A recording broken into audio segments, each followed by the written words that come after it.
My pleasure and my honor, and with great zeal, I will introduce our speaker. What's right and what's wrong, and how do you know the difference?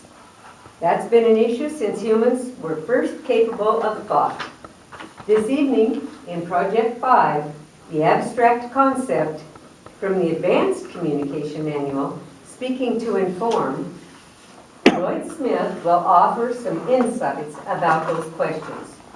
No, he won't be telling you what is right and what's wrong, but he hopes to make it a bit easier for you to figure it out for yourself.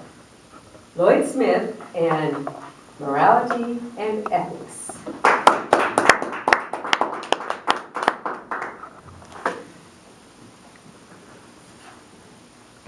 There aren't very many concepts that are more abstract and more slippery than the idea of morality.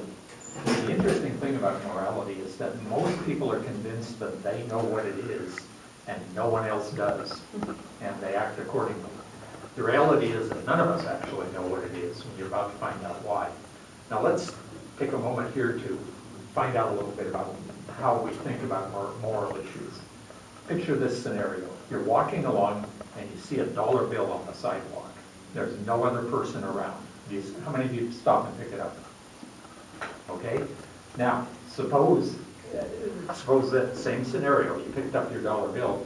How many of you would make an effort to find out who it belonged to? There's no other person in view. No, probably not. For one thing, it'd be almost impossible to do. Now, same scenario, except it's a $100 bill. How many of you are going to pick the bill up? I'm wondering if anybody's dumb enough to say no, but apparently not.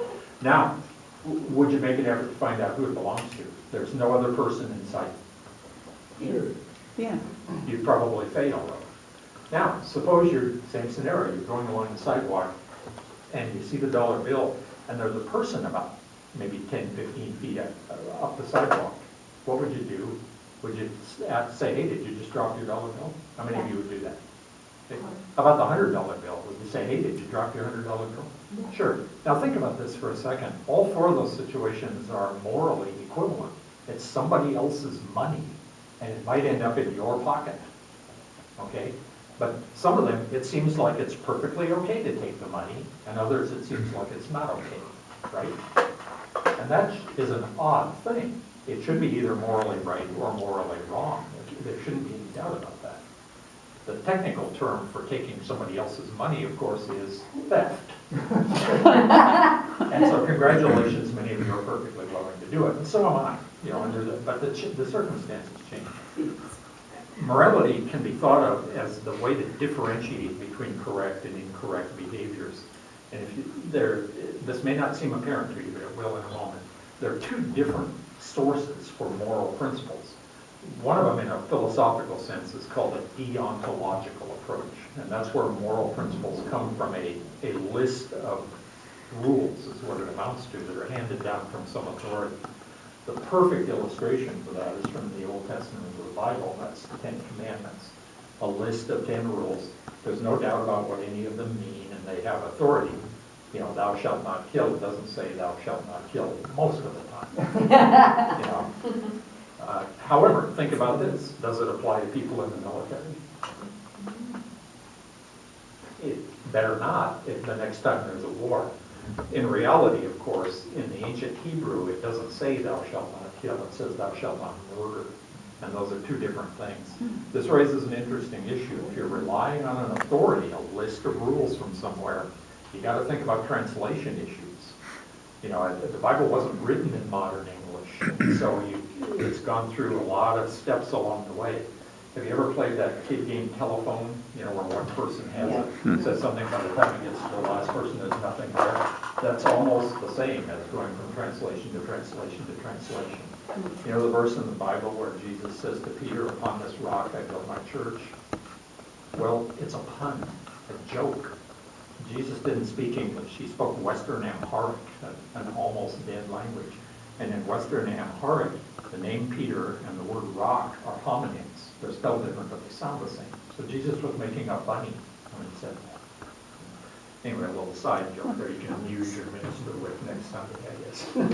The other possible source of morality, other than a system of rules, a list, like the Ten Commandments, is what's called normative morality.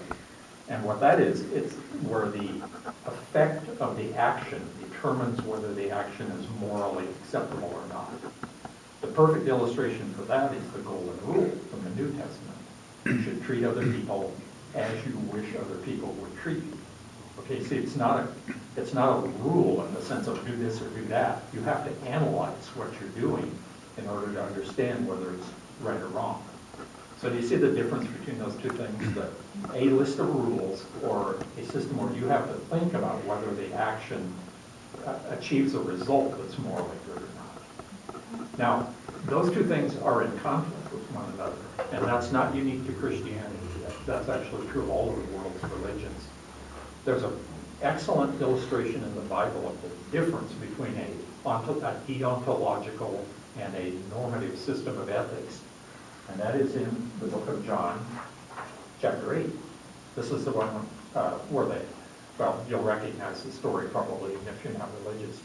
I'll read this to you, it's just perfect. Jesus went unto the Mount of Olives, and the scribes and Pharisees brought unto him a woman taken in adultery. And when they had set her in the midst, they said unto him, Master, this woman was taken in adultery in the very act. Now, Moses in the law commanded us, meaning in the Ten Commandments, commanded us that such should be stoned. What sayest thou? This they said to him, tempting him, that they might have to accuse him.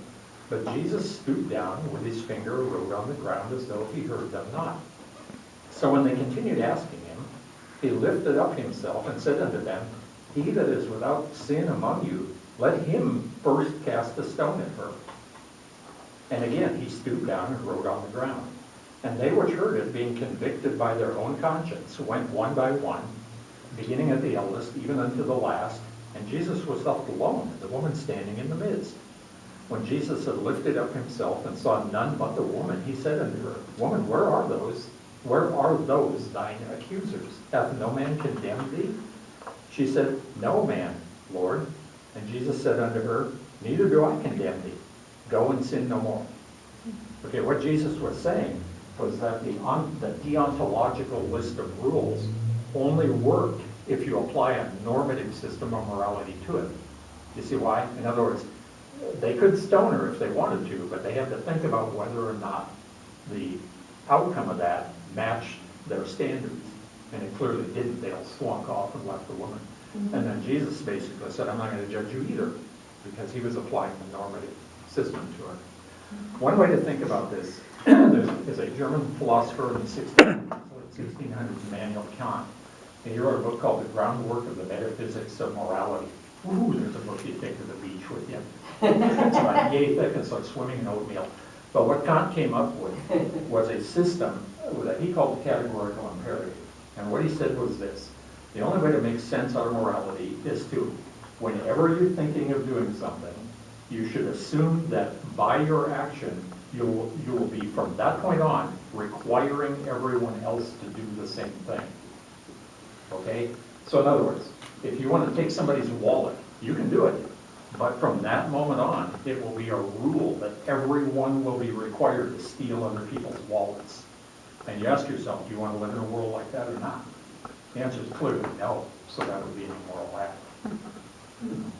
The point of all of this is that morality is a very slippery concept. You really have to think, where do your standards come from and how do you apply them? It's remarkably difficult to be consistent when you're taking moral actions, because so much of what we do seems to slide into the gray areas. In my opinion, the normative way of looking at it, the way Jesus looks at it, is probably the superior way. Another way of labeling that is situational ethics. And I'll just leave it at that.